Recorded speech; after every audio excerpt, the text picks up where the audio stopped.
Good morning. This is our first installment of a short vlog that we are introducing to the congregation. And each week we hope to check in with each other and share two questions. One question being, what is breaking your heart right now? And the other question being, what is giving you hope right now? And as we reflect on those two questions together, we hope that you will reflect on those questions as well. So, what's breaking your heart this week? Well, I was thinking that I didn't want to be obvious, but what's breaking my heart is actually the fact that we've been sitting with all these Epstein files for a month now or longer. And I mean, we knew about Epstein for years and nothing is happening. It's like these people, alive or dead, that were victims, didn't matter. It's just the curiosity, the gossip thing that seems to matter. And so that every day that I see something, I'm torn to, I want to see, do I want to know, or is anybody doing anything about it? And so that keeps breaking my heart over and over. I was reading the news this morning and was really disheartened to see, well, disheartened by the response here in the US after reading that in Europe and in particular in the UK, the response to the Epstein files has been much stronger.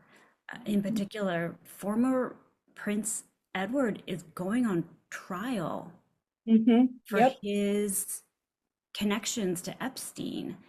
The people in the highest realms of power in the UK are being held accountable. Um, Yeah. and the same is not happening here. Right. What about you? Uh, what breaks your heart? I have been just so worried about our immigrant neighbors. Um, the there was a deportation a few weeks ago um, that made the news of a resident, Alejandro Perez, who was detained, that he has a valid social security number and a valid work permit and no criminal record, and yet he's been detained. And then just this week, there was another detention of somebody here in the city, Victor Lopez de Lara, who also had no criminal record. And this is, these detentions are the exact opposite of what we've been told that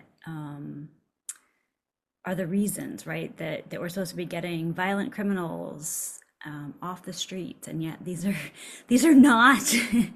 These are absolutely not, and they're separating families, Hmm. and it's it just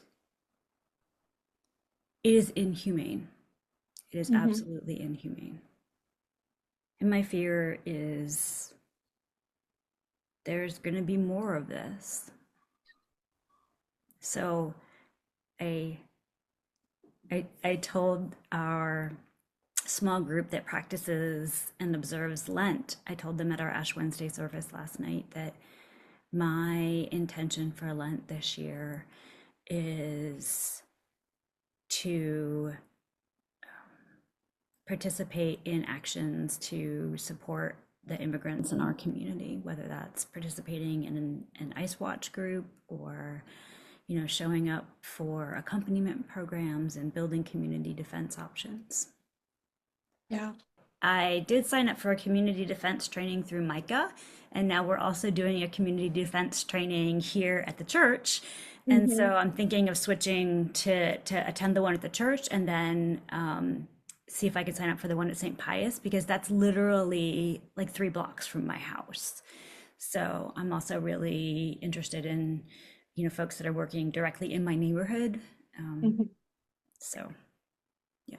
Yeah, I was thinking to do the same in my neighborhood because there is a whole town, one town over, that is Hispanic. Like that's they even have a radio station. Oh, wow. So I don't know where they work, and so there has to be something there. And of course, I'll be at the church training because Yeah. I have one foot in each state. Yeah. That idea of one foot in each state. I want to hear what your reflection is on what's given you hope this week. Yeah. In general, the bridge rally was like the epitome of this, but people willing to show up is what's giving me like that people are not looking to someone that's gonna do it for them, but they're gonna do it. Like this idea that we save us is starting to take on people, and that gives me hope and a little bit of joy. And definitely the rally was like a big piece of it this week. Hmm. That kept me going. So Yeah. yeah. It was that is also where I found a lot of hope this week. And when there were several things that I appreciated about it. So we're talking about the Rally to Bridge Faith and Justice, which was a joint effort between the interfaith community here in St. Louis and Indivisible St. Louis. And they hosted a rally on Monday, which was President's Day. And they had faith leaders and people of faith and community folks walk across the MLK Bridge from both the east side and the west side. So from East St. Louis and St. Louis, and meet in the middle and share messages of connection and hope and resilience and resistance. And it was so encouraging and inspiring to see folks from so many different faiths all share the same message that Yeah. that we're all human, that we all belong, and in particular that immigrants belong here in St. Louis. And oh Yeah. my goodness, there were some amazing speakers. Yeah, it was amazing. And it was just so joyful. Um, and you brought up song and how now people are singing instead of just chanting. And the other thing is like maybe we're at the point where art can be used for the resistance. Like we always say these things in theory, Right. but like, people singing songs and people writing posters, like one of the new people that showed up here um on Sunday, they're a graphic designer, and they showed us all these anti-ICE and protest signs that were Mm-hmm. beautiful. So like art is doing a thing. Yeah. It's being used in the way I think it's supposed to, which is to give voice Yeah. to something that is not commercial. And I love music also because it can both inspire and give expression to our grief. That it allows us to be fully in all of our feelings. Yeah, it was really nice to sing. And that's one of the things that I've heard about the organizing in Minneapolis is that folks are singing. Mhm. And I'm excited to sing more.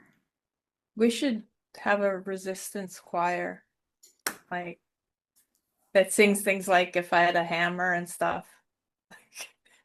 That makes me think of this song that the choir is debuting on Sunday, 1 Million Voices. Hmm. I am Hmm. so excited to hear it. They are so excited to sing it.